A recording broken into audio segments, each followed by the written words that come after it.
நாமல் ராஜபக்ஷ சொல்லியிருக்காரு. உங்களுக்கு தெரியுமா? பசில் ராஜபக்ஷ வந்து அவ்ளோ நல்லவரு. அவர மாதிரி ஒருத்தர் வந்து ஸ்ரீலங்காலயே இல்ல அப்படின்னு பகிரங்கமாவே ஒரு கருத்த முன் வச்சிருக்காரு. 2 வருஷத்துல 24 மாசத்துல 600 மில்லியன் சொத்து சேகரிச்சிருக்காரு.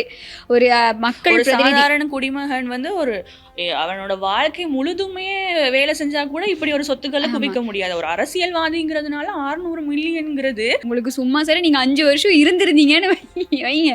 என்னென்ன பண்ணியிருப்பீங்க. இந்நேரத்துக்கு நாட்டுல எந்தெந்த பகுதியில பில்டிங் இருந்திருக்குன்னு கூட தெரியாது உங்களுக்கு. நல்லவரு வல்லவரு எல்லாம் நாலும் தெரிஞ்சவரு அப்படின்ற விதமா தான் நாம ராஜபக்ஷவோட கருத்து இருக்கு இல்லையா? இல்ல உண்மைதான். அவர் மாதிரி ஒருத்தர் ஸ்ரீலங்கால வலை வீசி கூட தேட அவர முடியாது. மாதிரி மட்டும் இல்ல, ராஜபக்ஷ குடும்பத்தினர் மாதிரியே யாரையுமே நம்ம ஆமா. தேட முடியாது. நாமல் கிட்ட, மஹிந்த ராஜபக்ஷ கிட்ட, கோட்டாபய ராஜபக்ஷ ஒரு பாடத்தை வந்து நாங்க கத்துக்கணும். அதாவது கான்ஃபிடன்ஸ். வெளியில நீங்க உள்ளுக்கு உங்களை சிரிச்ச மாதிரியே முகத்தை வச்சுக்கணுங்கிறது மட்டும் இல்லாம உங்களை எவ்வளவுதான் போட்டு அடிச்சாலும் 2029 என்னோட கணவன் ஜனாதிபதி. அம்மா பரமேஸ்வரி ஜோதிடம். உலக புகழ்பெற்ற ஜோதிடர் பண்டிட் துளசிராம். எந்தவித பிரச்சனையானாலும் 100% உத்தரவாதத்துடன் நடந்தவை நடக்கவிருப்பவை மிக துல்லியமாக கணிப்பார். அழையுங்கள். இன்னைக்கு நாள்ல நடந்திருக்கக்கூடிய பல முக்கியமான தகவல்கள், பல முக்கியமான செய்திகள், இது எல்லாத்தோடையுமே நாங்க இன்னைக்கு நாள்லயும் நிகழ்ச்சியை ஆரம்பிக்க தயாரா இருக்கோம். இன்னைக்கு என் கூட சதுர்ஷிகா இணைஞ்சிருக்காங்க நிகழ்ச்சியை கொண்டு போறதுக்கு. வணக்கம் சதுர்ஷிகா. வணக்கம் கனுஷ்யா, எப்படி இருக்கீங்க? ரொம்ப நல்லா இருக்கேன். சந்தோஷமா இருக்கேன். நீங்க எப்படி இருக்கீங்க? நானும் நல்லா இருக்கேன் கனுஷ்யா. ஓகே, கொஞ்ச நாளா உடம்பு சரியில்லை அப்படின்னு கேள்விப்பட்டேன். இப்போ ஓகே ஆயிடுச்சுன்னா? ஓகே. இன்னைக்கு நிறைய விஷயங்கள் பதிவாகல, பரபரப்பான செய்திகள் இல்லைனாலுமே கூட சில முக்கியமான நம்ம பேச வேண்டிய விஷயங்கள் வந்து இன்னைக்கு நாள்ல பதிவாகிருக்கு. அதை பத்தி நம்ம நிகழ்ச்சியில பேச போறோம். கொஞ்ச நாட்களாவே வந்து நாட்டுல ஒரு சீரற்ற கால்நிலை நிலவிக்கிட்டு இருந்தது. இதோட பின்னணியில பல குடும்பங்கள் பாதிக்கப்பட்டு இப்போ அவங்களுக்கான விஷயங்கள் எல்லாமே அரசாங்கம் மூலமா அதாவது நடவடிக்கைகள் மேற்கொள்ளப்பட்டு வந்துட்டு இருக்கு. இது ஒரு பக்கம் இருக்கு. இப்போ இந்த வழக்குகள் எல்லாமே தீவிரமடைய ஆரம்பிச்சிருக்கு அப்படின்னு சொல்லலாம் இல்லையா? அதுல முதலாவதா தான் இப்போ இறுதி கட்டத்தை நோக்கி இந்த உயிர்த்த ஞாயிறு தாக்குதல் விசாரணைகள் வந்துகிட்டு இருக்கு. இப்போ இன்னைக்கு நம்ம முதலாவதா எதை பத்தி பேச போறோம் அப்படின்னு சொன்னா, உயிர்த்த ஞாயிறு தாக்குதல் விசாரணைகளோட நீதிபதிகள் குழுவுக்கு வந்து மிக பலத்த பாதுகாப்பு வழங்கப்பட்டிருக்கான். இது எதுக்காக இந்த பாதுகாப்பு வழங்கப்பட்டிருக்கு, அதையும் தாண்டி மிக முக்கியமான ஒரு நீதிமன்ற உத்தரவும் பிறப்பிக்கப்பட்டிருக்கு. அதை பத்தி இன்னைக்கு நிகழ்ச்சியில நம்ம பேசலாம். கண்டிப்பா கனுஷ்யா. அதனை தொடர்ந்து வந்து அரசியல்வாதிகளோட சொத்துக்கள் இருக்கு இல்லையா? நாட்டுல மக்கள் வந்து அதை பத்தி தான் அடிக்கடி பேசிக்கிட்டு இருக்காங்க. சொத்து விபரங்கள், ஊழலுக்கு எதிரான அரசாங்கம்னு சொல்லிதான் நம்மளோட என்பிபி அரசாங்கமுமே வந்தாங்க. அந்த வகையில ஜனாதிபதி ஒரு மிக முக்கியமான உத்தரவை பிறப்பிச்சிருக்காரு. அதாவது அரசியல்வாதிகள் சொத்து விபரங்களை வந்து தொடர்ந்து பகிரங்கப்படுத்தணும் அப்படிங்கிற ஒரு உத்தரவையுமே ஜனாதிபதி அனுரகுமார திசாநாயக்கு பிறப்பிச்சிருக்காரு. அதை பத்தியும் பேசலாம். ஓகே. அதே மாதிரி இப்போ இன்னும் ஒருத்தர் மூலமா ஒரு கருத்து வந்து வெளிப்படுத்தப்பட்டிருக்கு. இப்போ பசில் ராஜபக்ஷ இருக்காரு இல்லையா, அவர் தொடர்பா பல சர்ச்சைகள் வெளியில பேசிக்கிட்டு இருக்கக்கூடிய பின்னணியில, பல விஷயங்கள் வெளிவந்துட்டு இருக்கக்கூடிய பின்னணியில நாமல் ராஜபக்ஷ சொல்லியிருக்காரு. உங்களுக்கு தெரியுமா? பசில் ராஜபக்ஷ வந்து அவ்வளோ நல்லவர். அவர் மாதிரி ஒருத்தர் வந்து ஸ்ரீலங்காலயே இல்ல அப்படின்னு பகிரங்கமாவே ஒரு கருத்தை முன் வச்சிருக்காரு. எதனால அவர் இப்படி சொல்லியிருப்பாரு? அதை தாண்டி பசில் ராஜபக்ஷவுக்கு எதிரான சட்ட நடவடிக்கைகள் எந்த அளவுக்கு தீவிரப்படுத்தப்பட்டிருக்கு அப்படிங்கிறதையும் இன்னைக்கு நிகழ்ச்சியில நம்ம பேச போறோம். அது மட்டும் இல்லாம இப்போ வந்து மாகாண சபை தேர்தல் தமிழ் வடக்கு கிழக்காக இருந்தாலும் சரி, தென்னிலங்கையா இருந்தாலும் சரி, மிக பேசு பொருளான ஒரு விஷயமா இருக்கு. பல வழக்கு விசாரணைகள்னால இந்த ஒரு விடயம் வந்து மறுக்கப்பட்டிருக்கு அப்படின்னு கூட சொல்லலாம். இந்திய வெளியுறவு அமைச்சு வந்து மாகாண சபையை நடத்துங்க அப்படின்ற மாதிரி ஒரு கருத்தையுமே தெரிவிச்சிருக்காங்க. அதுவுமே இப்ப மிக பேசு பொருளாக இருக்கு. அதை பத்தியுமே நம்ம பேசலாம். ஓகே. ஸோ நம்ம லேட் பண்ணாம நிகழ்ச்சிக்குள்ள போயிடலாம். முதலாவது செய்தி எதை பத்தி பார்க்க போறோம் அப்படின்னு சொன்னா, இந்த உயிர்த்த ஞாயிறு தாக்குதல். இந்த தாக்குதல் விசாரணைகள் தொடர்பா வந்து இப்போ தீவிரமான விசாரணைகள் நடந்துகிட்டு இருக்கு.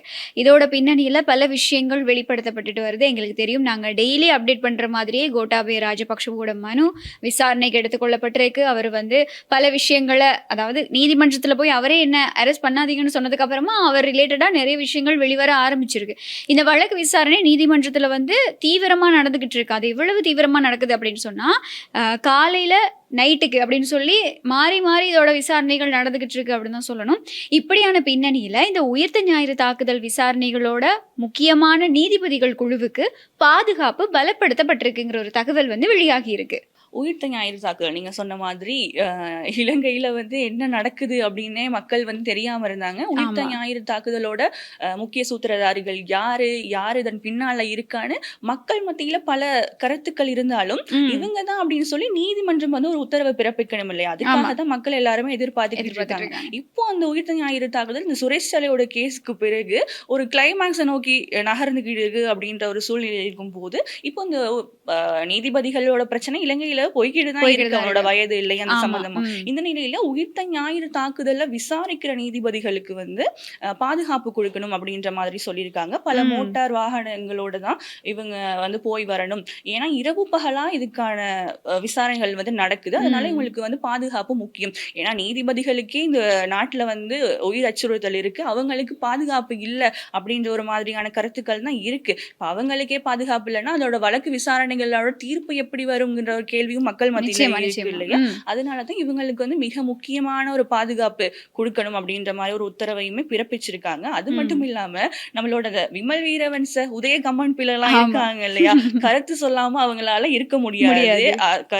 கருத்து அரசியல் தான் அவங்க பண்றாங்க அப்படின்னே சொல்லணும். அந்த மாதிரி இருக்கக்கூடிய சூழ்நிலையில தான் இந்த உதய கம்மன் பிள்ளை, விமல் வீரவன்ச உள்ளிட்ட பல அரசியல்வாதிகளுக்கு கோட்டை நீதிமன்றம் வந்து உத்தரவை பிறப்பிச்சிருக்காங்க. அதாவது நீங்க வந்து நீதிமன்றத்தை வந்து அவமதிக்கிற மாதிரி பேசுறீங்க அப்படின்னு. இதுக்கு முன்னாவே நம்ம சில ப்ரோக்ராம்ல பேசிருப்போம்னு நினைக்கிறோம். கருத்து உரிமை இருக்கிறோன்ற பேர்ல எதை வேணாலுமே பேச முடியாது. அதாவது நீதிமன்றத்துல நிலுவையில இருக்க விசாரணைகள் பத்தியோ வழக்குகளை பத்தியோ பேசுற உரிமை வந்து இல்ல. ஏன்னா நீதிமன்றத்தை வந்து நம்ம மதிக்கணும். அது ஒரு கண்ணியமிக்க ஒரு இடம். அங்க உள்ள எந்த வழக்கு விசாரணைகளை பத்தியுமே நம்ம என்ன வேணாலுமே பேசிட முடியாது. இவங்க அப்படிதான் செய்யறாங்க. ஆனாலும் இறுதியா ஒரு முற்றுப்புள்ளி வைக்கிற விதமா என்ன சொல்லுவாங்க, நாங்க வந்து நீதிமன்றத்துல உள்ள விசாரணைகளை மதிக்கிறோம், ஆனாலும் வந்து இதெல்லாம் தீர்மானத்தை ஏற்றுக்கொள்ள மாட்டோங்கிற சொல்ற மாதிரியான ஒரு விவரங்கள் தான் இவங்க இவ்வளவு நாளுமே பேசிக்கிட்டு இருந்தாங்க. அதெல்லாம் நீங்க கூடாது அப்படின்ற மாதிரிதான் கோட்டை நீதிமன்றம் வந்து ஒரு உத்தரவை வந்து பிறப்பிச்சிருக்காங்க. அது மட்டும் இல்லாம இப்போ வந்து மக்கள் வந்து கேட்கலாம், என்ன இது ஒரு ஜனநாயக நாடு, இது ஒரு சர்வாதிகாரத்தை நோக்கி போகுதா, இது என்னது கருத்துரிமை இல்லையா, சட்டத்தின் முன் சகலரும் சமம்ங்கிற மாதிரியான ஒரு கருத்துக்களையுமே இவங்களோட ஆதரவு கட்சிகள், கூட்டணிகள், ஆதரவாளர்கள் எல்லாம் இருக்காங்களா, அவங்க பேசலாம். ஆனா நீங்க என்ன வேணாலும் பேச முடியாது ராஜா அப்படின்ற மாதிரிதான் இந்த கோட்டை நீதிமன்றத்தோட உத்தரவு இருக்கு. இதுக்கு பிறகாவது அவங்க வந்து அடக்கி வாசிப்பாங்களா அப்படின்னு தெரியல கனுஷியா. ஆனாலும் கூட இது ஒரு வகையில ஒரு நல்ல விஷயமா தான் பார்க்கப்படுது. ஏன்னா இப்போ வந்து ஒரு வழக்கு விசாரணை போய்கிட்டு இருக்கு. இவங்க வந்து பிரைன் வாஷ் பண்ற விதமா தான் வெளியில வந்து கருத்துக்கள். ஆமா, இனவாதம் மதவாதத்தை தூண்டுறது, நாட்டுல வந்து எந்த ஒரு பிரச்சனையுமே இல்லை அப்படின்ற ஒரு சூழ்நிலை இருந்தாலும் கூட இவங்களோட ஆதரவாளர்கள் மூலமாகவும் கட்சி மீட்டிங்கிற பேர்லயுமே ஏதாவது ஒரு கருத்தை வந்து மக்கள் மனசுல வந்து திணிச்சு விட்டு போயிடுறாங்க. இப்ப இவங்க மக்கள் இப்படி பேசின பிறகு ஒருவேளை இப்படிதான் இருக்குமோ அப்படின்ற ஒரு எதிர்பார்ப்பு தான் மக்கள் மத்தியிலயுமே இருக்கு. அதனால இந்த உத்தரவு வந்து சரி அப்படின்னு தான் நான் சொல்லுவேன். அது மட்டும் இல்லாம வெளிநாடுகள்லயுமே இந்த ஜஸ்டிஸ் ரூல்ஸ் வந்து ஃபாலோ பண்ணதான் படுது. இலங்கையில தான் யாரு வேணாலும் என்ன வேணாலும் பேசலாம், ஜனநாயக நாடுன்ற மாதிரி இருக்கு. இவங்களெல்லாம் புடிச்சு ஜெயில போடணும் அப்படின்னு பல அரசியல்வாதிகளும் மக்களுமே சொல்லிக்கிட்டு இருக்காங்க. ஏன்னா இவங்க வந்து திசை திருப்புறாங்க வழக்கு விசாரணையை. உயிர்த்த ஞாயிறு வழக்காவே இருக்கலாம். அதுல வந்து உதய கம்மன் பிள்ளை எவ்வளவு பேசினாரு உங்களுக்கே தெரியும். உதய கம்மன் பிள்ளை லாயராங்கிறது இந்த உயிர்த்த ஞாயிறு வழக்குகள்லையும் பிள்ளையான் வழக்குகள்லையும் மட்டும்தான் நமக்கு தெரியும். அதனால இந்த கோட்டை நீதிமன்றத்தோட உத்தரவுக்கு வந்து மக்கள் மத்தியில பெரும் வரவேற்பு இருக்கு இல்லையா? ஆமா, அதாவது இப்போ இந்த விமல் வீரவங்சவுக்கா இருக்கட்டும், உதய கம்மன் பிளவா இருக்கட்டும், அவங்க உட்பட 6 அரசியல்வாதிகளுக்கு எதிராக தான் இந்த உத்தரவு பிறப்பிக்கப்பட்டிருக்கு. என்ன அப்படின்னா, நீங்க மொத்தம் சொன்ன மாதிரியே நீங்க கோட்டை அவமதிச்சிருக்கீங்க, அதான் அவங்களுக்கு எகெயின்ஸ்டா இருக்குது. இப்போ எங்களுக்கு தெரியும் எந்த அளவுக்கு வந்து அவங்க கோட்டை அவமதிச்சாங்க. அவங்க தீர்மானங்களை வந்து என்ன சொல்றது, தேவையில்லாத விஷயங்களை தான் அவங்க வந்து இப்ப கோர்ட் உத்தரவு கொடுத்துருச்சு. இந்த சுரேஷ் அலி விஷயத்துல உதய கம்மன் பிள்ளை எப்படி ரியாக்ட் பண்ணாருன்னு எங்களுக்கு தெரியும். இன்னைக்கு நாள்ல கேஸ் நடக்குது, கோர்ட் ஏதாவது ஒரு தீர்மானம் கொடுக்குதுன்னா நாளைக்கே அவர் ஒரு பிரஸ் மீட் வைப்பாரு. அதுல அவர் ஒரு 10 ரீசன் சொல்லுவாரு. இந்த 30 கேள்விகள் வேற இருக்கும் அவருக்கு, அதுக்கு விடை வேற அருட்தந்தையர்கள் எல்லாம் சொல்லணும். இப்படி இருக்கக்கூடிய பின்னணியில இந்த முக்கியமான 6 அரசியல்வாதிகள் தான் சொல்லியிருக்காங்க. அப்போ நிஜமாவே இந்த ஒரு உத்தரவு வந்து இவங்களுக்கு ஒரு நல்ல பாடமா இருக்கணும் அப்படிங்கிறது தான். ஏன்னா அண்மையிலையும் கூட இந்த விமல் வீரவங்ச ஒரு கருத்து அந்த கருத்தை வந்து ஏற்றுக்கொள்ளவே முடியாது. என்ன சொன்னாங்க இந்த நிகழ்ச்சியில அவர் பேசுற எந்த பேசியிருந்தோம், கருத்தையும் ஏற்றுக்கொள்ள முடியாது. அவர் எப்படி சொல்றாரு அப்படின்னு சொன்னா, அந்த செம்மணிங்கிறது வந்து தமிழ் மக்களோட ஒரு மனித புதைக்குழி, அதை நீங்க வந்து சிங்கள மக்களோட வரிப்பணத்தை பயன்படுத்தி எப்படி அதற்கான அகழ்வுகளை செய்ய முடியும்? இது எவ்வளவு கொடூரமான ஒரு இனவாத கருத்து. இப்படி சுதந்திரமா ஒருத்தங்களால பேசிக்கிட்டும் இதே நாட்டுக்குள்ள அவ்வளவு சுதந்திரமா திரிய முடியுமா இருந்தா, அப்ப நீங்க வந்து இந்த பிடிஏவுக்கு கீழே தமிழ் மக்களை தேவையில்லாத ரீசன் சொல்லி அரெஸ்ட் பண்றதும் அவங்கள விளக்கமறியல வைக்கிறதையும் நாங்க ஏற்றுக்கொள்ள முடியாது அப்படின்னு தான் சொல்லணும். ஆனா நாங்க பேசினது ஜட்ஜுக்கு கேட்டுருச்சா இல்லாட்டி கோர்ட்டுக்கு கேட்டுருச்சான்னு தெரியல. அவங்க வந்து இப்படி ஒரு தீர்மானத்தை வந்து கொண்டு வந்திருக்காங்க. நிஜமாவே அது ஒரு நல்ல விஷயமா தான் பார்க்கப்படுது. இப்போ இப்படி ஒரு ஜட்ஜ்மெண்ட் வந்துருச்சு. வந்ததுக்கு அப்புறமும் ஒருத்தர் வந்து பார்லிமெண்ட்ல இன்னொரு விஷயத்தை பேசியிருக்காரு. வேற யாரும் இல்லை, சாமர சம்பத் தசநாயக்க. இன்னைக்கு வந்து ஒரு இந்த ஈஸ்டர் ஞாயிறு தாக்குதல் அதோட சேர்ந்திருக்கக்கூடிய நபர்கள் அண்மையில இந்த பூஜித் ஜெயசுந்தர், முன்னாள் போலீஸ் அதிபர் பூஜித் ஜெயசுந்தரவுக்கு மரண தண்டனை விதிக்கப்பட்டது. அதோட சேர்த்து ஹேமசிறி பெர்னாண்டோவுக்கும் வந்து மரண தண்டனை விதிக்கப்பட்டது. இந்த தீர்ப்புகளை பத்தியும் அவர் நினைச்சிருந்தா ஒரே கையெழுத்துல ஜனாதிபதி வந்து இவங்களை தூக்குல போட முடியும் அப்படிங்கிற மாதிரியான கருத்துக்களையும் வந்து சாமர சம்பத் தசநாயக் வந்து சொல்லி இருக்காரு. අපි ජාතිවාදීව කවුරුත් හිතන්න එපා. අපි සිංහල බෞද්ධය තමයි හැම ජාතියක්ම ජීවත් වෙනවා. නමුත් අපිට තියෙනවා ප්‍රශ්න. මොකද හේතුව පාස්කු ප්‍රහාරය සිංහල මුස්ලිම් අන්තවාදීන් තමයි පාස්කු ප්‍රහාරය සම්බන්ධව මුස්තවාදීන් කරා. මුස්ලිම් ජනතාව නෙවෙයි අන්තවාදී මුස්ලිම් කණ්ඩායමක් තමයි කරේ. නමුත් දැන් ඒක මුස්ලිම් අන්තවාදී කණ්ඩායමක් කරේ නැති විදිහට තමයි අද තත්ත්වය. මොකද හේතුව මුස්ලිම් අන්තවාදීන් නෙවෙයි කළා තියෙන්නේ දැන් සිංහල අන්තවාදී. මොකද සිංහල අන්තවාදීන් කරා කියලා තමයි දැන් අපිට පේන්නේ සිංහල අන්තවාදීන් තමයි කරලා තියෙන්නේ. ඒක ඉතින් අපි හැමදාම මේක අපි සිංහල බෞද්ධ ජනතාවට මේක උරුමයක් වෙලා තිනවා. පෘතුගීසින් ගැහුවා, ලන්දේසින් ගැහුවා, ඉංග්‍රීසින් ගැහුවා, ඊට පස්සේ එල්ටීටී ගැහුවා, දැන් JVP ගහනවා. මොකද හේතුව තමයි පූජිත ජයසුන්දරයි හේමසිරි ප්‍රනාන්දුයි තමයි 300ම මරලා තියෙන්නේ. බෝම්බ පත්තු කරගෙන තියෙන්නේ තේ දෙන්න. ඇයි දැන් ඊබ්‍රාහිම් මැරිච්ච පුතාලා දෙන්නගේ ඊබ්‍රාහිම්ට ප්‍රශ්නයක් නැහැ. ඒ වගේම මේ සිද්ධියට සම්බන්ධ වෙච්ච කිසි කෙනෙකුට ප්‍රශ්නයක් නැහැ. ඇතුලේ ඉන්නේ පූජිත ජයසුන්දරටයි හේමසිරිටයි 1600 අවුරුදු 1600ක නඩු තීන්දුවක් ලැබිලා තියෙනවා. හැබැයි දැන් තියෙන එකයි ආණ්ඩුව ඒකෙන් ජනප්‍රිය වෙනවා නම් තවත් එකක් තියෙනවා ආණ්ඩුවට ජනප්‍රිය වෙන්න ජනාධිපතිතුමාට පුළුවන් අස්සනක් ගහලා එල්ලන්න කියන්නේ. මොකද එච්චරයි මේ මිනිස්සු දෙන්නට ඉතුරු වෙලා තියෙන්නේ. ජනාධිපතිතුමාගේ අස්සන ගැහුවා නම් එල්ලන්න කියලා ඒකත් ඒ එල්ලන එකත් කරා නම් ඒ මිනිස්සු දෙන්නට එතනින් එහාට කරන්න දෙයක් නැහැ. அதுவும் வந்து கொஞ்சம் இப்போ பேசு பொருளா மாறுது. ஏண்டா அங்க வந்து ஒரு தீர்ப்பு கொடுத்துமா நீங்க இன்னும் அடங்கல அப்படின்னு. ஆனா அவர் பேசுறதுல ரீசன் என்ன தெரியுமா? அவர் பார்லிமெண்ட்டுக்குள்ள பேசுறாரு. இந்த பாராளுமன்ற உறுப்பினரா இருக்கக்கூடிய வரப்பிரசாதங்களை பயன்படுத்தி சிறப்புரிமையை பயன்படுத்தி அவர் அந்த இடத்துல பேசிக்கிட்டு இருக்காரு அப்படிதான் சொல்லணும். அவர் பேசியிருக்க விஷயங்கள் என்ன அப்படின்னு சொன்னா, முஸ்லிம் சமூகத்தை சேர்ந்து சில பேரால உயிர்த்த ஞாயிறு குண்டு தாக்குதல் நடத்தப்பட்டது எல்லாருக்குமே தெரியும்னு அவர் சொல்றாரு. ஆனா இப்போ சிங்களவர் அதை செய்ய அதுதான் சிங்களவர்கள் தான் அதை செஞ்சாங்க அப்படிங்கிறத காட்டுறதுக்கான முயற்சிகள்ல தான் ஈடுபட்டு வர்றதாகவும் சொல்லியிருக்காரு. கடந்த காலங்களில் சிங்கள மக்கள் மீது தொடர்ச்சியான தாக்குதல்கள் நடத்தப்பட்டு வந்திருக்கு. போர்த்துகீயர், ஆங்கிலேயர் உள்ளிட்ட தாக்குதல்கள் நடத்தினாங்க. அதுக்கப்புறம் தமிழீழ விடுதலை தாக்குனாங்க. இப்போ ஜேவிபியும் தாக்குது அப்படிங்கிறது தான் பார்லிமெண்ட்ல வச்சு சாமர சம்பத் தசநாயக்க சொல்லியிருக்க கருத்தா இருக்கு. பூஜித் ஜெயசுந்தரவும் ஹேமசிறி பெர்னாண்டோவும் தான் உயிர்த்த ஞாயிறு குண்டு தாக்குதலில் 300 பேரை கொண்டிருக்காங்களாம். குண்டுகளை இயக்க செஞ்சதும் அவங்க தான் அப்படிங்கிறது போல காட்டுறதுக்கு தான் இந்த அரசாங்கம் வந்து ஒரு திட்டம் தீட்டிக்கிட்டு வருது, அரசாங்கம் வந்து பிளான் பண்ணுதுங்கிற கருத்துக்களை தான் வந்து இவர் சொல்லியிருக்காரு. மரண தண்டனை கொடுத்த பிறகும் இது சரின்னு சொல்ல வராரா தப்புன்னு சொல்ல வராரா என்ற கேள்விதான் எழும்புது. அவங்களே அந்த மரண தண்டனையை நியமிக்கப்பட்டு அவங்க இப்போ அதுக்கான அந்த தண்டனைகள்ல இருக்காங்க. எப்படி இருந்தாலும் அது அந்த தீர்ப்பு தொடர்பா மேன்முறையீடு செய்ய போறதா அவங்களுடைய சட்டத்தரணிகள் மரண தண்டனை விதிக்க முடியாது. ஆமா, அதாவது அது இலங்கையில அமுல்ல இல்ல அப்படிங்கிறதுனால எப்படி இருந்தாலும் அவங்களுடைய அந்த தீர்ப்புக்கு எதிராக வந்து மேன்முறையீடு செய்ய போறதா அவங்களுடைய சட்டத்தரணிகள் சொல்லியிருந்தாங்க. அதுக்கான சட்ட நடவடிக்கைகள் மூலமா போய்கிட்டு இருக்கு. ஓகே, அவங்களுக்கு அந்த தீர்ப்பு அக்செப்டபிள் இல்லை அப்படின்னா அவங்க மேன்முறையீடு செஞ்சு அடுத்த கட்ட சட்ட நடவடிக்கைகளை பார்க்கலாம். ஆனா இந்த இடத்துல இந்த மாதிரியான அரசியல்வாதிகள் இப்படியான கருத்துக்களை சொல்றது மூலமா ஒரு விஷயம் நடந்திருக்கு, அதுக்கு இவ்வளோ நாள் விசாரணை நடந்து, அதுவும் எங்களுக்கு தெரியும் இந்த பூஜித் ஜெயசுந்தர் விஷயத்துல 2022 இவங்க 2 பேருமே எந்த தவறுமே செய்யலை அப்படின்னு சொல்லி விடுவிக்கப்படுறாங்க. அதுக்கப்புறம் இது மேன்முறையீடு செய்யப்படுது. மேன்முறையீடு செய்யப்பட்டு நடந்த விசாரணையில தான் இவங்களுக்கு மரண தண்டனை விதிக்கப்படுது. இப்படி ஒரு பெரிய ஒரு ப்ராசஸ் இல்லையா? அவங்க விசாரிச்சு இவ்வளவு வருஷம் அதுக்கு டைம் ஸ்பெண்ட் பண்ணி நீதிபதிகள் எல்லாமே விசாரிச்சு வழக்கு நடந்து எல்லாம் செஞ்சு ஒரு ஜட்ஜ்மெண்ட் கொடுக்குறாங்க. அந்த ஜட்ஜ்மெண்ட் வந்து இல்லை அப்படின்னு சொல்லி ஒருத்தர் பார்லிமெண்ட்ல பேசுறாரு அப்படிங்கிறத வந்து எந்த எந்த விதத்துல சரியா எடுத்துக்கொள்ள முடியும் அப்படின்னு அவர் வந்து பாராளுமன்ற சிறப்புரிமையை பயன்படுத்தி பேசியிருந்தா இந்த 6 பேருக்கு மாதிரி ஏதாவது ஒரு தீர்ப்பு 7வது ஆளா அவரும் வந்திருப்பாரு அப்படிங்கிறது தான். ஆனாலும் இந்த மாதிரியான கருத்துக்கள் பார்லிமெண்ட்டுக்குள்ளேயா இருக்கட்டும் வெளியிலையா இருக்கட்டும் இந்த மாதிரியான கருத்துக்களை தவிர்த்து கொள்ளணும். ஏன்னா நாட்டுல இனவாதம் இருக்கா இல்லையா அப்படிங்கிறது 2வது கேள்வி, 2வது விஷயம்.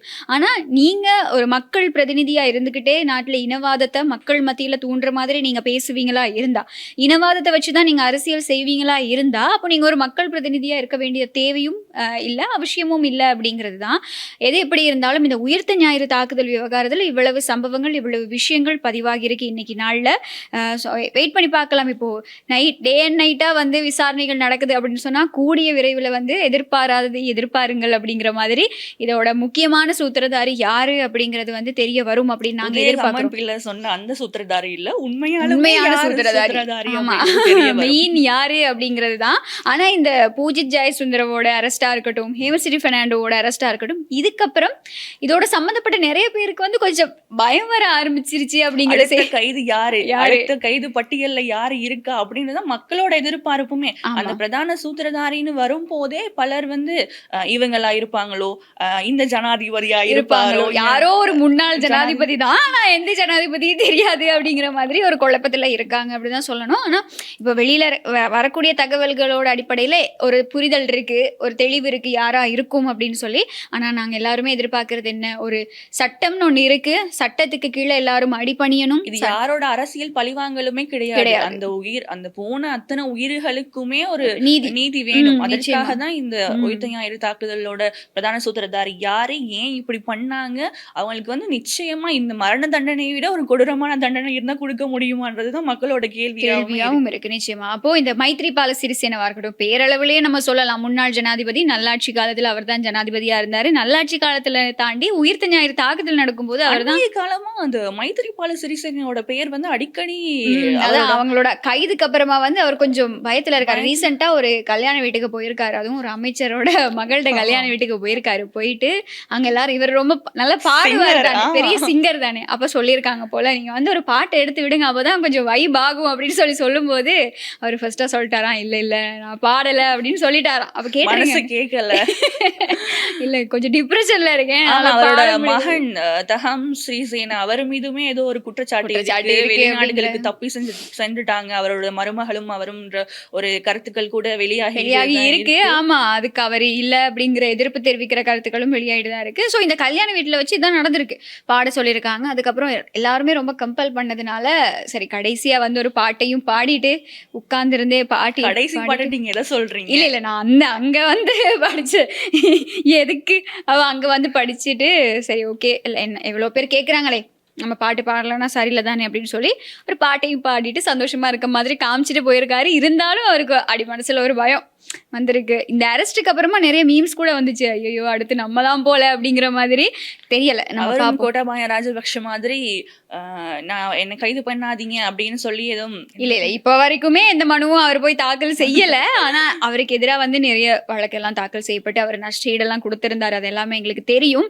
அதனால இப்ப வரைக்கும் அவர் போயிட்டு என்ன அரெஸ்ட் பண்ணாதீங்கன்னு சொல்லல. ஆனா பெருசா சொல்ல வாய்ப்பு இருக்குமோ அப்படின்றதுதான் என்னோட வெயிட் பண்ணி தான் பார்க்கணும். தெரியல நாளைக்கு என்ன நடக்கும், திடீர்னு என்னென்னமோ பண்ணிக்கிட்டு இருக்காங்க, அதனால தெரியல. ஸோ நம்ம வெயிட் பண்ணி பார்க்கலாம்.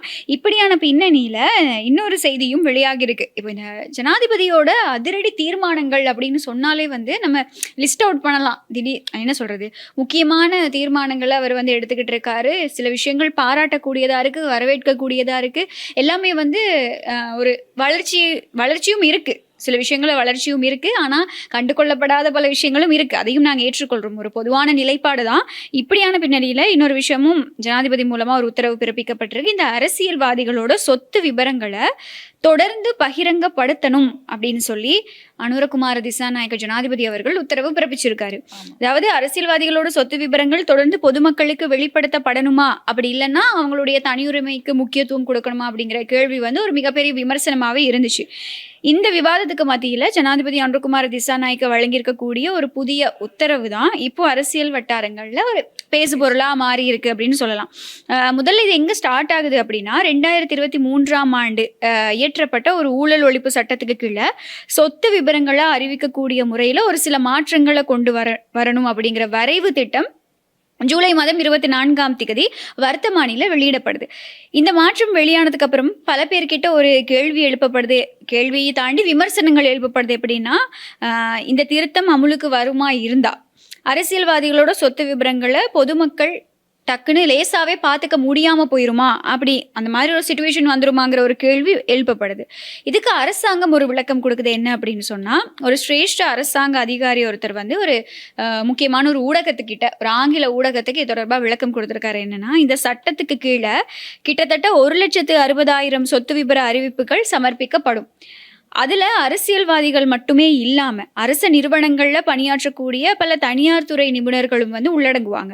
அவங்களோட தனிப்பட்ட சொத்து விபரங்கள் முழுமையா பகிரங்கப்படுத்தப்படுறது அவங்களோட தனி உரிமையே பாதிக்கக்கூடும் அப்படிங்கிற கருத்துக்கள் முன்வைக்கப்படுதாவும் அவரும் எக்ஸெப்ட் பண்ணியிருக்காரு. அதாவது 2 முக்கியமான விஷயங்கள் நடக்கும்னு சொல்றாரு. என்னன்னா, ஒரு பக்கம் மக்களுக்கு தெரிந்து கொள்ளக்கூடிய உரிமை இருக்கும், 2வது பக்கம் தனி உரிமையை பாதுகாக்க வேண்டிய அவசியமும் இருக்கு அப்படிங்கிற விஷயங்கள் தான். இந்த 2க்கும் இடையில சமநிலையை உருவாக்குறது தான் அரசாங்கத்தோட நோக்கம் அப்படிங்கிறதும் சொல்லப்படுது. ஆனா இதுக்கப்புறமா ஜனாதிபதி அனுரகுமார திசாநாயக்க மூலமா இந்த அதிரடி உத்தரவு பிறப்பிக்கப்பட்டிருக்கு. அந்த அவருடைய உத்தரவோட அடிப்படையில் என்ன சொல்லப்படுது அப்படின்னா, இந்த தேர்தலில் போட்டியிட்டு மக்களால் தேர்ந்தெடுக்கப்பட்ட எல்லா மக்கள் பிரதிநிதிகளும் அரசியல்வாதிகளும் தங்களோட சொத்து விபரங்களை தொடர்ந்தும் மக்களுக்கு வெளிப்படுத்தியே ஆகணும். நீங்கள் வந்து மக்களால் தெரிவு செய்யப்படுறீங்களா இருந்தா, மக்களோட வாக்குகளால் நீங்கள் வர்றீங்களா இருந்தா, நிச்சயமாக நீங்கள் வந்து பொதுமக்களுக்கு அதை வெளிப்படுத்தியே ஆகணும். அதுதான் இப்போ தனி உரிமை அப்படின்னு நம்ம சொன்னாலும் கூட மக்களால் தெரிவு செய்யப்பட்டவங்க தானே அரசியல்வாதிகள், மக்கள் பிரதிநிதிகளும் கூட. அப்ப அவங்க வந்து இப்போ அரசியலுக்கு வர்றதுக்கு முன்னாடி அவங்களோட சொத்துக்கள் எப்படி இருந்தது, அதற்கு பிறகு எப்படி இருந்தது மக்களுமே எதிர்பார்ப்பாங்களா இருக்கும். இவங்க ஊழல் செய்யறாங்களா, நமக்கு கொடுக்கப்பட்ட பணத்துல வந்து நமக்கு சேவை செய்யறாங்களா, இல்ல அவங்களுக்கு செஞ்சுக்கிட்டு இருக்காங்க கடந்த கால அரசியல்வாதிகள் மாதிரி அவங்களுக்கு சேவை செஞ்சு கொள்றாங்களா அப்படின்ற ஒரு கேள்வி மக்களுக்கு இருக்கும். இது வெளிப்படையா போய் தானே இப்ப பல விஷயங்கள் வெளியில வருது. ரகித ராஜபக்ஷ எல்லாம் லிஸ்ட்லயே இல்லாதவராச்சு. அப்போ இது வந்து வெளிப்படுத்துறது நல்லதுதான். உங்க கையில உங்க மடியில கனம் இல்லைன்னா எதுக்கு பயப்படுறீங்க அப்படின்ற மாதிரி நீங்க எந்த தப்புமே செய்யல, இதுதான் என்னோட சொத்துன்னு வெளிப்படுத்துறதுல எந்த தப்பும் இல்ல. அரசியல்வாதிகளுக்கு பாதுகாப்பும் இருக்கு. அதனால இவங்களோட சொத்துக்களையோ இல்ல உடைமைகளையோ யாரும் எடுக்க போறதும் கிடையாது. வெளிப்படைத்தன்மையா இருக்கிறது வந்து நல்ல விடயம். ஆமா, இப்ப கடற்படை அதிகாரியா போறதுக்கு நாங்க தான் காசு கொடுத்துருக்கோம் அப்படிங்கிறது வந்து எங்களுக்கு இப்ப எவ்வளவு வருஷத்துக்கு அப்புறமா தெரிய வருது. மக்கள் பணத்துலதான் அவங்க படிச்சிருக்காங்க. அதுவும் அவர் அரசியல்வாதி கிடையாது, அரசியல்வாதியோட மகன். அவர் வந்து படிச்சிருக்காங்கன்னு சொல்லாதீங்க கனோஷியா, கொஞ்சம் கஷ்டம் அடிக்கிற மாதிரி நடிச்சிருக்காங்க, என்னமோ பண்ணியிருக்காங்க. அவங்க அங்க போயிட்டு ஏதோ பண்ணியிருக்காங்க அப்படின்னா அது எங்களோட பணத்துல தான் அப்படின்னு நினைக்கும் போதே அது ஒரு மாதிரி வருத்தமா இருக்கும் இல்லையா. அதை தாண்டி இந்த மெர்வின் சில்வா, அதுவும் நாடு வந்து வங்குரோத்த நிலைமையில இருந்த நேரம் தான் இந்த மாதிரியான விடயங்கள்லாம் நடந்திருக்கு. மெர்வின் சில்வா அவரும் வந்து ஜனாதிபதியா மஹிந்த ராஜபக்ஷ இருக்கும்போது, அவரு அமைச்சரா இருக்கும்போது கிட்டத்தட்ட 600 மில்லியன் ரூபாய் வந்து சொத்து சேர்த்து வச்சிருக்காரு. மகண்ட பேர்ல மட்டும் 7 சொகுசு கார் இருக்கு. நடிகை ஒருத்தருக்கு காசு கொடுத்திருக்காரு அப்படிங்கறது இல்ல அப்படின்ற மாதிரி ஏதோ ஒரு அவங்க இல்லன்னு அந்த டைம்ல O level தான் படிச்சேன் அப்படின்ற மாதிரி சொல்லி அவங்க இல்லன்னு சொல்றாங்க. ஆனா வெளியில வந்துட்டு இருக்க விஷயங்கள் எல்லாம் அப்படி இல்ல.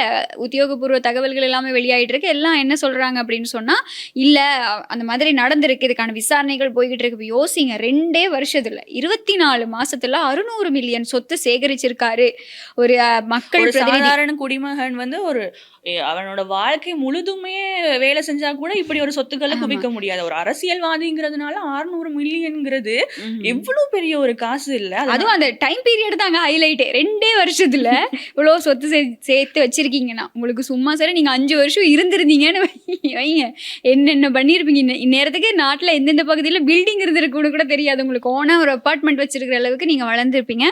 அப்படி போயிட்டு இருக்கு இந்த மக்கள் பிரதிநிதிகளோட சிச்சுவேஷன், அப்படிதான் சொல்லணும். ஸோ இப்ப நம்ம எல்லாரும் எல்லார பத்தியும் பேசிட்டோம் இல்லையா? இந்த விஷயங்கள் வெளிவரும்போது ராஜித சேனாரத்னையும் வந்து ஒரு கருத்தை சொல்லியிருக்காரு. என்ன சொல்லியிருக்காரு அப்படின்னு சொன்னா, இவர் வந்து ஒரு முன்னாள் அமைச்சர், எங்களுக்கு தெரியும். தனக்கு இப்போ ஒரு நிலையான வருமானம் இல்லை அப்படின்னும், நண்பர்கள் மற்றும் குடும்பத்தினரோட ஆதரவுல தான் நான் வாழ்ந்துகிட்டே இருக்கேன் சார் அப்படின்னு சொல்லி ஒரு சிங்கள ஊடகத்துக்கு ஒரு வழங்கியிருக்க நேர்காணல அவர் ஒரு கருத்து தெரிவிச்சிருக்காரு. அதாவது இவர் வந்து ஒரு டென்டிஸ்டா இருந்திருக்காரு அரசியலுக்கு வர்றதுக்கு முன்னாடி. பல் வைத்தியரா இருந்தவர் அரசியலுக்கு வந்ததுக்கு அப்புறமா அவருடைய வருமான ஆதாரங்கள் எல்லாத்தையுமே இழந்துட்டதாகவும், அதுக்கப்புறம் வந்து இந்த அரசாங்கத்தால கொடுக்குற சம்பளத்துல தான் இவர் இருந்துகிட்டு இருந்திருக்காரு. பாவம், சரியா? ஆமா. இப்போ ஒரு பைசா கூட வருமானம் இல்லை. என் மனைவி ஒரு சிறப்பு மருத்துவர், அதனால் அவருக்கு ஓய்வூதியம் கிடைக்கிறது. என் பாட்டியிடமிருந்து மரபுரிமையாக பெற்ற ஒரு சிறிய தோட்டமும் எனக்கு உள்ளது. அது ஓரளவு வருமானத்தை தருகிறது. வாழ்வதற்கு போதுமான பணம் எங்களிடம் இருந்தாலும் அரசியல் செய்வதற்கு அந்த பணம் போதாது. என் நண்பர்கள் தான் என் வாகனத்திற்கு எரிபொருள் நிரப்புகிறார்கள். ஃப்ரெண்ட்ஸ் தான் நமக்கும் தேவைப்படுறாங்க. எங்களுக்கு இப்படி ஒரு ஃப்ரெண்ட் இல்லையே அப்படிங்கிற மாதிரி இருக்கு. வாடகையும் செலுத்துகிறார்கள் அப்படின்னு அவர் வந்து ஒரு விஷயத்த சொல்லியிருக்காரு. கடைசியா சொன்ன விஷயம் தான் ஹைலைட். தான் பொது நிதியை திருடவில்லை, அரசியலில் நுழைந்ததால் பெரும் இழப்பை சந்தித்துள்ளதாகவும். இப்ப என்ன அப்படின்னா, இப்ப அரசியல்ல வந்தனால பெரிய இழப்பு. ஆமா, ஏன்னா அவரோட அந்த மெயின் இன்கம் சோர்சஸ் எல்லாமே வந்து அவருக்கு இல்ல. முக்கியமான வருமானங்கள் எங்க இருந்து கிடைக்குமோ அதெல்லாம் இழந்துட்டு தான் மக்களுக்கு சேவை செய்யணும்னு அரசியலுக்கு வந்திருக்காரு. மக்கள் கையை விட்டுட்டாங்க. ஒரு அரசியல்வாதி அரசியலுக்கு வந்தனால நான் வந்து பெருந்தொகையான இழப்பு அப்படின்னு சொல்ற ஒரு விஷயத்த கேள்விப்படுறேன். இவர் ஏன் இப்போ இது சொல்றாரு? கொஞ்சம் இதுக்கப்புறம் தான் மெயின் மேட்டரே இருக்கு. இதெல்லாம் அவர் சொன்ன கருத்து, சரியா?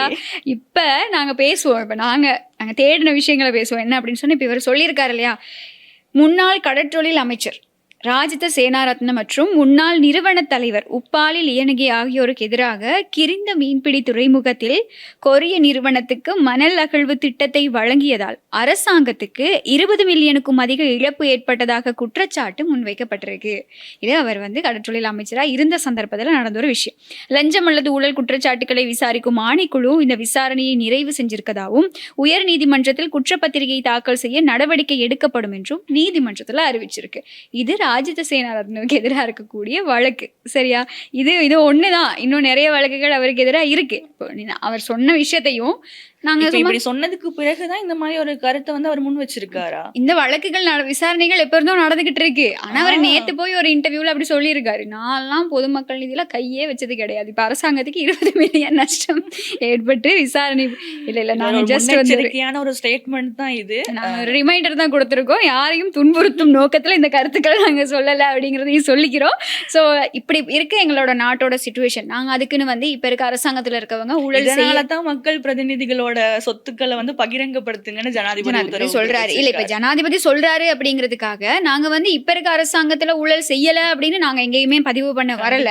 அது இனி இந்த 5 வருஷம் முடிஞ்சோடனே அடுத்த 5 வருஷத்துல யாராவது வராங்களா இருந்தா அவங்க கண்டுபிடிப்பாங்க இந்த ஆட்சியில யாரு ஊழல் செஞ்சிருக்கா அப்படின்னு சொல்லி. ஆனா பார்க்கும்போது அந்த மாதிரி ஒரு விஷயம் நடக்கலை அப்படிங்கிறது தெளிவாக ஒரு வியூவாகவே இருக்குது, எங்களுக்கு பார்க்கும்போது விளங்குது. ஆனால் இதுக்கு முன்னாடியெல்லாம் நாங்கள் எந்த அளவுக்கு அந்த அரசியல்வாதிகளை நம்பிக்கிட்டு இருந்திருக்கோம். எத்தனை தடவை அவங்கள மறுபடியும் எலெக்ஷனில் ஓட் பண்ணி வர வச்சுருக்கோம், பிரசிடெண்ட்டாக பிரதமராக கூட்டிகிட்டு வந்திருக்கோம். ஆனால் அவங்க ஜனாதிபதியாக இருக்காங்க, அவங்க ஊழல் செய்கிறாங்க, அவங்களுக்கு கீழே இருக்கிற அமைச்சர்களுக்கும் அவங்களுக்கு கீழே இருக்க அரசியல்வாதிகளுக்கும் சுதந்திரமாக ஊழல் செய்ய விடுறாங்க. அதாவது எல்லாம் நடக்குது, அவங்க பார்த்தும் பார்க்காத மாதிரி இருந்திருக்காங்க. இவ்வளவு விஷயங்கள் நடந்திருக்கு எங்களுடைய பணத்துல அப்படிங்கிறது. அடுத்த பிரதிநிதிகள் யாரு தமக்கானவங்களோட தேர்ந்தெடுக்கிற ஒரு உரிமை கூட குறைவா தான் இருந்திருக்கு அப்படின்னு சொல்லலாம். ஏன்னா இவங்களே தான் போட்டி இவங்களே தான் ஆட்சிக்கு வந்திருக்காங்க. அப்போ மக்களுமே யாரதான் தேர்ந்தெடுப்பாங்க? எதிர்கட்சிகளை முடக்கிறது அந்த டைம்ல வந்து ஒரு பெரிய ஒரு ஸ்ட்ராட்டஜியாவே இருந்திருக்கு அப்படின்னு தான் சொல்லணும். யாருமே எதிர்கட்சியா குரல் உயர்த்தக்கூடாது, எல்லாம் எங்களுக்கு கீழே தான் இருக்கணும் அப்படிங்கிற மாதிரியான விஷயங்கள் தான் நடந்திருக்கு. அதெல்லாம் இப்பதான் நிறைய ஒரு தெளிவு வருது எல்லாருக்கும். எது எப்படி இருந்தாலும் இப்போ அரசாங்கத்தில் எடுக்கப்படுற முக்கியமான தீர்மானங்கள்ல இந்த ஜனாதிபதி விடுத்திருக்கக்கூடிய இந்த ஒரு உத்தரவு ஒரு மிக முக்கியமான உத்தரவா பார்க்கப்படுது. என்ன ஆனாலும் மக்கள் காசுல நீங்க வாரீங்களா, மக்கள் காசுல நீங்க சம்பளம் எடுக்கிறீங்களா, அப்படின்னா மக்களுக்கு சேவை செய்யறீங்களா, அதை தாண்டி நீங்க என்ன சேர்த்து வச்சிருக்கீங்கிறத நீங்க பகிரங்கப்படுத்தியே ஆகணும். அதுல வந்து இப்ப பகிரங்கப்படுத்தணும்னு சொல்லியே நீங்க இவ்வளோ பண்ணி வச்சிருக்கீங்க, அதை பண்ண வேணாம்னு சொன்னா நீங்க என்னென்ன பண்ணுவீங்க அப்படிங்கிற மாதிரி. இப்ப இதெல்லாம் வந்து இப்ப இருக்க அரசியல்வாதிகளுக்கும் பொருந்தும். ஜனாதிபதியோட இந்த உத்தரவு வந்து இப்ப இருக்க அரசியல்வாதிகளுக்கு அரசாங்க ஊழியர்களுக்கும் பொருந்தும் அப்படிங்கிறதையும் நாங்க இந்த இடத்துல சுட்டி காட்டிக் கொள்ளணும். ஓகே, இப்படியான பின்னணியில நாமல் ராஜபக்ஷோட ஒரு ஸ்டேட்மெண்ட் வீடியோ பாத்தீங்களா நீங்க? அவர் அப்படி சொல்றது எப்படி கனுஷா அதை பார்க்காம சொல்லியிருக்காரு. பசில் ராஜபக்ஷ இருக்காரு தானே, அவர் வந்து ஒரு டேலண்டட் டேலண்டட் பர்சன். அவர் வந்து ஒரு திறமைசாலி. அவர் மாதிரி ஒருத்தர் நீங்க ஸ்ரீலங்கால கண்டுபிடிப்பீங்களா? நல்லவரு வல்லவரு எல்லாம் நாலும் தெரிஞ்சவரு தெரிஞ்சவரு. அப்படின்ற விதமா தான் நாமல் ராஜபக்ஷவோட கருத்து இருக்கு இல்லையா? இல்ல உண்மைதான். அவர் மாதிரி ஒருத்தர் ஸ்ரீலங்கால வலை வீசி கூட தேட அவர முடியாது. மாதிரி மட்டும் இல்ல, ராஜபக்ஷ குடும்பத்தினர் மாதிரியே யாரையுமே நம்ம ஆமா. தேட முடியாது. ஒவ்வொருத்தங்க ஒவ்வொரு டிசைன்ல ஒவ்வொரு பொய்ய சொல்லி ஒவ்வொரு விஷயத்த செஞ்சீங்க. இப்ப பசில் ராஜபக்ஷ வந்து ஸ்ரீலங்கால தேடவே முடியாது. ஒருவேளை அதுல இன்னொரு கருத்தும் இருக்கு. இப்ப அவரு அமெரிக்கால ஒளிச்சிட்டு இருக்காரு. அவர் வந்து தேட முடியாதுதான் எங்க ஸ்ரீலங்கால. பசில காணோம் அப்படின்னு நாங்க கேட்க வேண்டியதா இருக்கு. ஆமா, இதே கேள்வி அவர்கிட்ட அதாவது ஒரு இன்டர்வியூல கேக்குறாங்க நாமல் ராஜபக்ஷ கிட்ட, மஹிந்த ராஜபக்ஷ பசில் ராஜபக்ஷ கிட்ட இருந்து நீங்க கத்துக்கிட்ட பாடம், அவங்க உங்களுக்கு என்ன ஆலோசனை கொடுக்குறாங்க? அதுக்கு தான் அவர் சொல்றாரு, பசில் ராஜபக்ஷ மாதிரி எல்லாம் ஒரு டேலண்டட் வந்து இங்க இல்ல, அவர் வந்து ஸ்ரீலங்கால பெஸ்ட் பர்சன், அவர் மாதிரி எல்லாம் யாரும் இருக்க மாட்டாங்கன்னு சொல்லி எனக்கு இந்த லூப்ல போய்கிட்டு இருக்கு. ஏன் அப்படின்னா இல்ல ஒரு அளவு வேணாமா? இந்த மாதிரி விஷயங்கள் சொல்லும்போது யோசிக்க மாட்டாங்களா? ඒ අවාද අනුශාසනා දෙන්න මම දැන් ඒ කට්ටිය දේශපාලන ඍජු මැදිහත් වෙන්නේ නැහැ කිසිම හේතුවක් මත. හැබැයි යම් කිසි දෙයක් දැක්කොත් අපිට ඇඩ්වයිස් කරනවා. මොකද බසිල් රාජපක්ෂ කියන්නේ මේ රටේ මම දකින දක්ෂතම කැම්පේනර්. මම දකින දක්ෂතම කැම්පේන. සමහරට මේ නූතන කැම්පේන් මොඩල් එක පිළිබඳ යම් අවබෝධයක් නැති වෙන්න පුළුවන් ඒ වයස පරතරය සහ ජෙනරේෂන් එකත් එක්ක ඒ පරම්පරාවත් එක්ක. හැබැයි බිම් මට්ටමේ දේශපාලනයේ ආන්ත්‍රණයක් දුවන්න පුළුවන් ලංකාවේ ඉන්නේ තාමත් සුළු ප්‍රමාණයක්. ඔය මංගල සමරවීර ඇමතුමා එක්කෙනෙක් ඒ කාලේ. බසිල් රාජපක්ෂ ඊළඟ කෙනා. ඉතින් ඔය දෙන්න තමයි මම දැකලා තියෙන්නේ මේ මෑත ඉතිහාසයේ හොඳම කැම්පේනර්ස්ලා. ඉතින් අපි 2005 අපි දින්නෙත් ඔය දෙන්න එකට එකතු වෙච්ච වීම තුල යම් පිපිදීම් යම් ස්ට්‍රැටජිකලි අපි ජයග්‍රහණය කරන්න පුළුවන් හැකියාව ලැබුණා මහින්ද රාජපක්ෂට 2005. ඉතින් ඒ වගේ කෙනෙක්ගේ සහයෝගය ඒ වගේ කෙනෙක්ගේ සහයෝගය. ඉතින් ගෝඨාභය රාජපක්ෂ මහත්මයා අතර අවංකව දේශපාලනය කරපු කෙනෙක්. එයා දේශපාලනය ගෙනාපු කෙනෙක්, කරපු කෙනෙක් නෙවෙයි, බලහින් ගෙනාපු කෙනෙක්. ඉතින් ඔහු තුලත් ගතියුතු ගුණාංග බොහොමයක් තියෙනවා. මම අදටත් විශ්වාස කරනවා එදා ගෝඨාභය රාජපක්ෂ බංග්ලාදේශය වගේ නේපාලය වගේ තරුණයෝ දහස් ගණනක් මරුවා නම් නාම රාජපක්ෂ අද මෙතන නැහැ. ඉතින් ඔහුගේ කැපවීම කරා. ඒ ගෞරවය මට තියෙනවා. සහ ඔහුගෙන් ගතියුතු බොහෝ දේවල් තියෙනවා. ඉතින් මේ ආණ්ඩුවටත් ඔහුගෙන් ගතියුතු බොහෝ දේවල් තියෙනවා. ආණ්ඩුව ගත්තේ නැති වුණාට. ඉතින් ඒ දෙන්න තමන්ගේ යුතුයකම ඉටු කරනවා. நாமல் கிட்ட மஹிந்த ராஜபக்ஷ கிட்ட கோட்டாபாய ராஜபக்ஷ ஒரு பாடத்தை வந்து நாங்க கத்துக்கணும். அதாவது கான்ஃபிடன்ஸ். வெளியில நீங்க உள்ளுக்கு உங்களை சிரிச்ச மாதிரியே முகத்தை வச்சுக்கணுங்கிறது மட்டும் இல்லாம உங்களை எவ்வளவுதான் போட்டு அடிச்சாலும் 2029 என்னோட கணவன் ஜனாதிபதி அந்த கனவை நோக்கி தான் நான் போய்கிட்டு இருக்கேன். அது மட்டும் இல்லாம இவ்வளவுமே எங்களை தான் சொல்றாங்க, எங்க மேலதான் கேசஸுமே இருக்குன்னு தெரிஞ்சும் கூட வெளியில வந்து அவர் சொல்ற கருத்துக்களா இருக்கட்டும், நாடாளுமன்றத்துல ஒரு கருத்துக்களா இருக்கும். அன்னைக்கு கூட நாடாளுமன்றத்துல நாங்க ஒன்னும் பின்வாசல் வழியால போகலன்னு சொல்லி அதுக்கு அடுத்த நாள்ல இருந்து எல்லாரும் எங்க இருந்துடா அந்த வீடியோ எல்லாம் வச்சிருந்தீங்கன்னு கேக்குற அளவுக்கு எல்லாரும் சோசியல் மீடியால வெளியிட்டு இருந்தாங்க. அது வந்து உலகத்துக்கே தெரிஞ்ச உண்மை.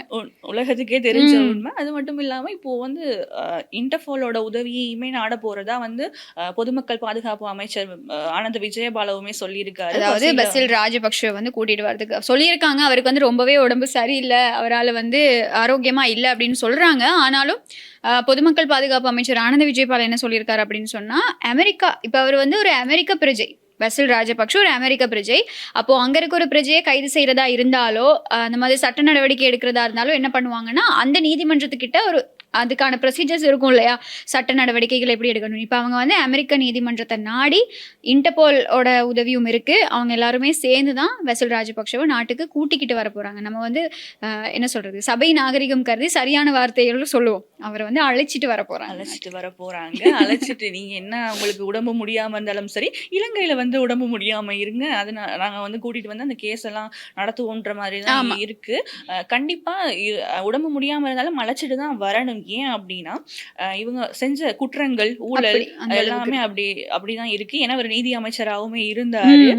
அந்த விதத்துல தான் இவரை வந்து கூட்டிட்டு வந்து அழைச்சிட்டு வந்து இங்க வந்து விசாரணை நடத்தப்படும் அப்படின்னு சொல்லியிருக்காங்க. ஆனா இது ஒரு நல்ல ஐடியாவா இருக்கு.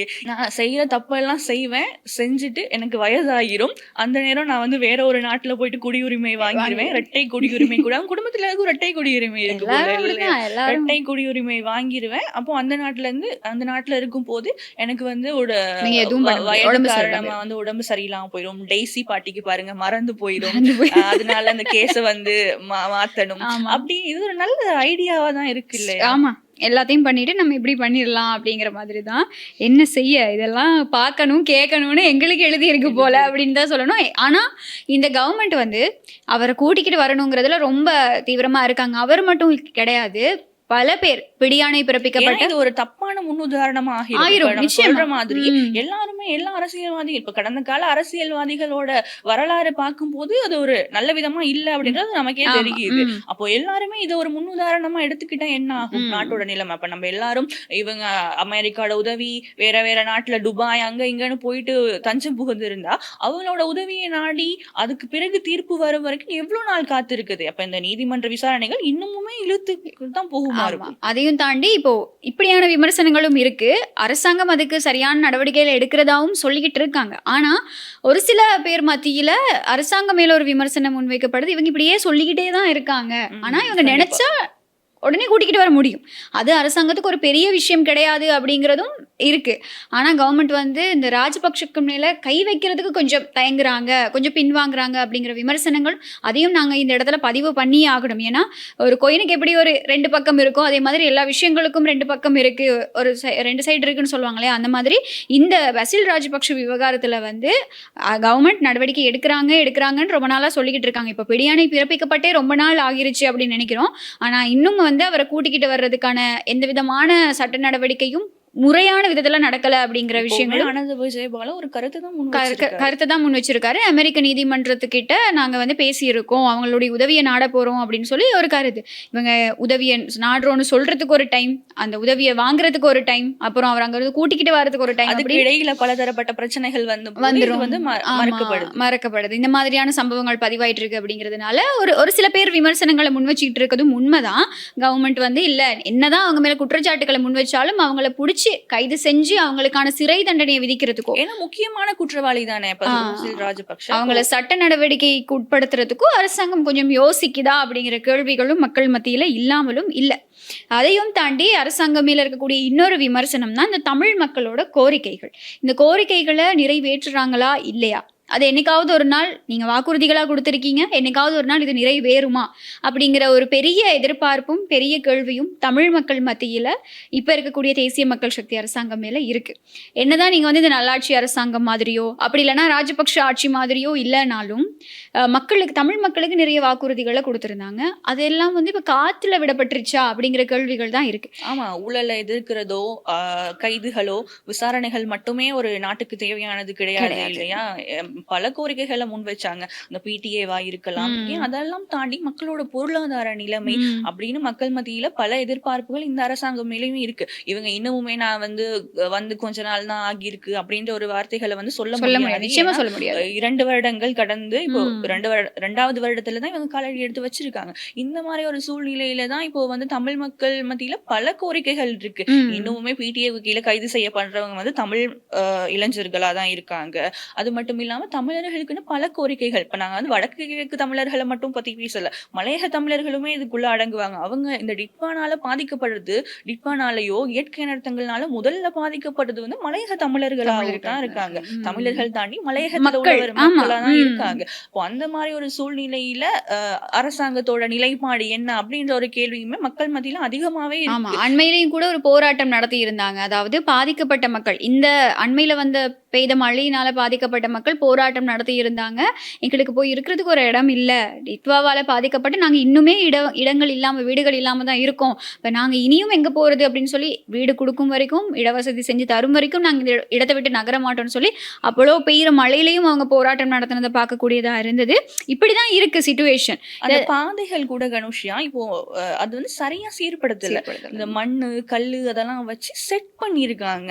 இப்போ இன்னொரு டிட்வா மாதிரி ஒரு பேரணர்த்தம் அண்மையில வந்தது கூட அந்த ரிலேட்டடா டிட்வா அளவுக்கு இல்லைன்னாலும் ஒரு எதிர்பாராத ஒரு அனர்த்தமா தானே இருந்துச்சு. இப்போ இந்த மாதிரி இன்னொரு அனர்த்தம் வந்தா மக்கள் எப்படி சர்வைவ் பண்ணுவாங்கன்றதே ஒரு கேள்வியா தான் இருக்கு. நமக்கு இதை பேசும் போதோ பார்க்கும் போதோ அது ஒரு பெரிய விடயமா தெரியாது. அந்த மக்கள் தான் அங்க இருக்காங்க.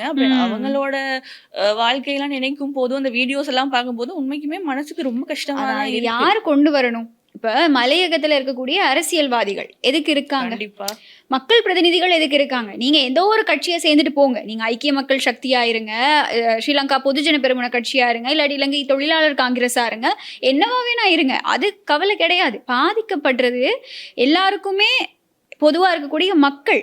அடிப்படையை வந்து மக்கள் தான் பாதிக்கப்படுறாங்க. அப்போ நீங்க வந்து இல்ல எங்களுக்கு ஓட் பண்ணவங்க இவங்க, ஓட் பண்ணாதவங்க இவங்க அப்படின்னு நீங்க இன்னைக்கு பிரிச்சு பேசிட்டு இருக்க முடியாது.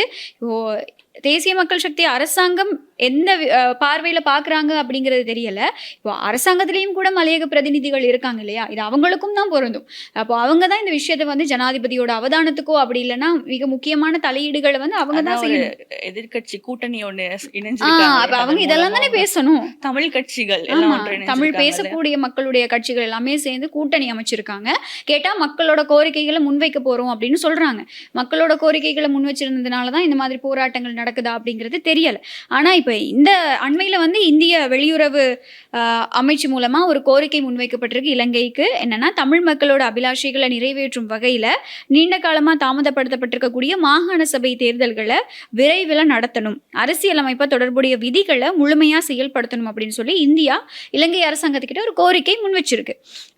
ஸோ ஒரு என்ன சொல்றது, உத்தியோகபூர்வ பயணமா இந்தியால இருந்து இலங்கைக்கு வந்த இந்திய வெளியுறவு செயலர் நேற்றைய நாளில் ஜனாதிபதி அனுரகுமார திசாநாயக் அவர்களை சந்திச்ச போதுதான் இந்த கோரிக்கை வந்து முன்வைக்கப்பட்டிருக்கு.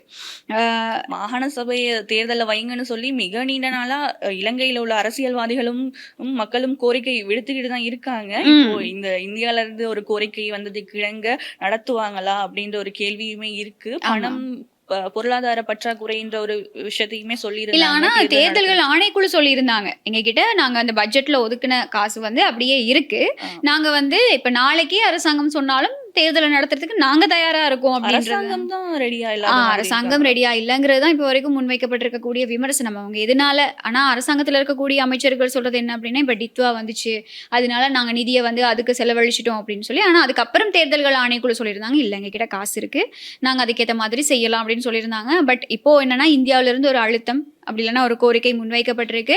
ஜனாதிபதிக்கே தான் இந்த நேரடியா இந்த கோரிக்கை முன்வைக்கப்பட்டிருக்கு. ஸோ நாங்கள் வெயிட் பண்ணி பார்க்கலாம் எதிர்வரும் நாட்களில் வந்து ஜனாதிபதி என்ன மாதிரி இந்த கோரிக்கைக்கு ரெஸ்பான்ஸ் பண்ண போறாரு, மாகாண சபை தேர்தல் நடத்துவாரா இல்லையா அப்படிங்கிறத வெயிட் பண்ணி பார்க்கலாம். ஸோ இன்னைக்கு நாளில் இந்த மாதிரியான செய்திகள் தான் பதிவாகி இருக்கு.